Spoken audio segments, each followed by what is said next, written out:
Ada sat at her desk, overlooking the bustling city below. The honking of cars and the chatter of pedestrians filled the air, a stark contrast to the stillness that enveloped her. Her fingers absent-mindedly traced the lines of the architectural drawings spread out before her, each one a testament to her hard work and dedication. But despite her qualifications and talent, she was still the poor girl from the outskirts, struggling to make ends meet in a world of luxury and excess. The vibrant sun cast a golden glow over the skyscrapers, illuminating her small office like a spotlight on her solitary figure, accentuating the divide between her aspirations and her current reality. Going back memory lane, Ada remembered her first day at work. The day started with Ada feeling very excited with herself. Today she is starting a new job as an architect in a renowned firm. What seemed far-fetched is within her grasp now. Her family house is at the outskirt of town. Because of this, she had to wake up earlier than normal to get ready. After 2 drops off, she had decided to complete her journey on foot. As she was walking, deep in thought, an SUV drove by and splashed muddy water all over her. Anger and confusion struggled to become the dominant emotion as she let out a cry. The car stopped abruptly. Out of the car came a gentleman exuding elegance that could hold a crowd spellbound momentarily. Ada was further perplexed as another emotion, admiration, was added to her mixture of emotions. Anger took the lead when the man started hurling insults at her. Then the admiration she had was turned into disgust. After some moments the man got into his car and drove off. On getting to the office, she was met with glances that made her wish that the ground could open, so she can fall in there. This is because she realized that her dress was stained with muddy water. Nevertheless, she summoned courage to go to the HR to do the necessary documentation. She was scolded, but she was quick to explain herself. A general meeting was called for the deliberation on the new project the company got. Ada quickly went to the bathroom to freshen up and tidy up some bits. On getting to the conference room, she was shocked to her bone. Her eyes met with a piercing gaze of the same man that insulted her earlier. At that moment, she questioned her reality. Of course she must be dreaming. She quietly went to her seat and sat down. The meeting went on with ideas being shared and deliberations made. At the end of the meeting, the man asked for all the new intake to come to his office, according to him, to get familiar with people he'd be working with. When it got to Ada's turn, as she went in, she started apologizing for their encounter earlier in the day. The man sat there glaring at her, then he said, "I won't sack you, but this office won't be easy for you." When she left the office, the HR assigned her to the CEO's office. Thus began her nightmare. She is the first to arrive and the last to leave. She runs petty errands even though there are office helps to do that. She does technical drawings with short notices. These were hard on Ada being that her house is far, and because of security reasons she started sleeping in the office against company's policy.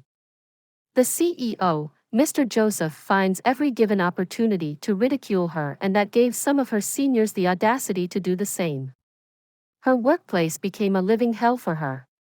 She wanted to quit, but getting this job was a miracle, and working here gives you good reputation. Moreover, she has a family depending on her for their financial needs.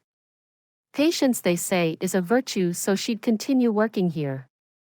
A bid to secure a new project was gotten by the company. This was considered a one-in-a-lifetime project. This project put the office in a frenzy work mode. Following the theme, Beyond Ordinary. All the team were trying to come up with mind-blowing and innovative designs. This worsened situation for Ada. Her boss gets angry at any slightest provocation and kept telling HR deduct money from her salary because of her supposed offense. The battle for whose team's design will represent the company began. After many presentations, the CEO tends to find fault in their designs, stating that the designs are not holistic and do not capture entirely the objectives of the theme. He became disappointed and irritable that Ada no longer is his object of abuse. Ada, since the project came, challenged herself to create her own design on her spare time. She took into consideration the objective of the project while exploring biotechnology and eco-safe systems in her design. She had no intention of showing to her superior because nobody considers her an architect nor a designer.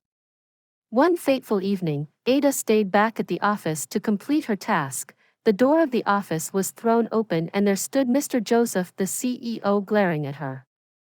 Then came the reprimand, the scolding and the threats. He asked her to leave the office premises immediately, but she explained her ordeal to him, but everything fell on deaf ears. Ada got angry and talked back at him and called him a coward for taking out his frustration on her. Since she is sure that she would be sacked, she decided to let out everything she had in her mind. As she was still talking, the attention of Mr. Joseph was caught by the designs on Ada's table. He stood there spellbound. When Ada was done giving a piece of her mind, she packed up her belongings and left the office, leaving Mr. Joseph bewildered. The next day Ada didn't get ready for work because in her mind, Mr. Joseph will order for her to be sacked. It was 11:30 a.m. in the morning and Ada was in the living room watching a soap on the television when her phone rang and it was the HR asking why she was not at work. The HR told her that Mr. Joseph is asking of her. She told the HR person the only reason Mr. Joseph wants to see her is to scold her and then fire her. The HR person told her that that was far from the reason. She further explained that he told her to bring her to his office because he believes she has some ideas which will help the project. Ada was confused because she has never had conversations with Mr. Joseph concerning the project. How did he know that she might have some ideas? She dressed up and left for the office. On getting to the office, she was warmly received by Mr. Joseph, which further confused her. Mr. Joseph went on to apologize on how he treated her and promised to make the work environment conducive for her and told her to go back to work. Later in the day he called her again in his office and asked her about the design he saw with her. Ada reluctantly explained her design to him, of which he was heavily impressed, and asked her to do the presentation the next day. The following day, the whole office was buzzing with side talks and whispers about Ada's presentation. Ada, despite preparing very well for the presentation, was still engulfed with some fear. She had a lot of what-ifs on her mind. When the time for the presentation came, the conference room was filled to the brim. A lot of people came just to satisfy their curiosity. Ada started afraid but later eased into the presentation. She was so detailed and thorough that everyone in the room was left spellbound. After she was done, she was greeted by resounding claps that made her spirit soar. That day she was assigned to a team as her designs were chosen to represent the company. Weeks later, they got the contract and the whole company was ecstatic because that means more incentives. Ada went from being an errand girl to a celebrity overnight. One fateful day, Ada was called into her boss's office. As she nervously took a seat, expecting yet another reprimand for something beyond her control, her boss surprised her by commending her on a recent project. He saw her true potential, her creativity that shone through even in the most mundane tasks, and offered to be her mentor and confidant. In that moment, Ada felt a glimmer of hope ignite within her. Perhaps she did belong in this world of design and innovation, after all.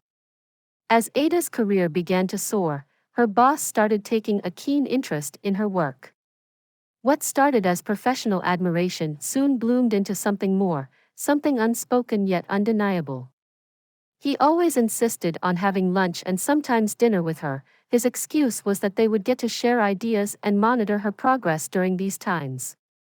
Then one day, out of the blues, her boss Mr. Joseph confessed his feelings for her. Ada went home, unsure what to do. The next week, she resorted to hiding from Mr. Joseph. From afar she started looking at his features. She recognized how handsome and charismatic he is, and like a thief at night, the emotions that she dreaded began to creep in. Ada found herself torn between her blossoming feelings for her boss and the fear of jeopardizing her hard-earned success. The lines between mentor and confidant blurred, adding a new layer of complexity to her already turbulent journey. She doubted her abilities to navigate this treacherous new territory. Even if she considers a relationship with her boss, the company's bylaw states that no two employees must engage in romantic affairs. She questioned, was Mr. Joseph oblivious of this law before falling in love with her? Then she decides to confront him with the law. When she got to his office, she quizzes him about what he intends to do about the bylaw. As she was still talking, he walked up to her and kissed her on the mouth, and all her resolve flew into thin air as romance took over. They resolved to avoid each other while in the office while being in each other's space outside of the office. They text each other and steal glances while in the office. One day Ada was sent to the boss office by her superior to run a design by him. When she got close to him to point out some things to him, he lost it. He pulled her down to him and started kissing her. As they were still kissing, her superior walked in on her and let out a cry. This alerted the boss's secretary, who came running and was on time to see Ada and Mr. Joseph in a compromising position. The news of what happened in the CEO's office spread like wildfire. Just as Ada thought she had it all, a successful career and a budding romance, everything crumbled before her eyes. Rumors began to swirl around the office, casting doubt on the authenticity of her achievements. Her co-workers, once allies, now seemed like enemies, their glances laden with suspicion and jealousy. Ada found herself isolated, fighting to hold on to the scraps of her shattered dreams as they slipped through her fingers like grains of sand in a harsh desert storm. The once familiar hallways felt like a labyrinth of deceit and betrayal as she was fired without questioning while her fellow culprit was not reprimanded. In the depths of despair, Ada hit rock bottom.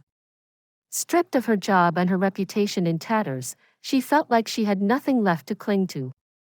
The world she had fought so hard to be a part of now rejected her, leaving her adrift in a sea of uncertainty and fear. But in that moment of darkness, Ada found a strength she never knew she had. A resolve to redefine success on her own terms, to forge a new path from the embers of her past failures, and to rise from the ashes like a phoenix born anew. The silence that enveloped her now felt less suffocating and more like a cocoon from which she would emerge transformed, with a clarity of purpose that burned brighter than any city skyline.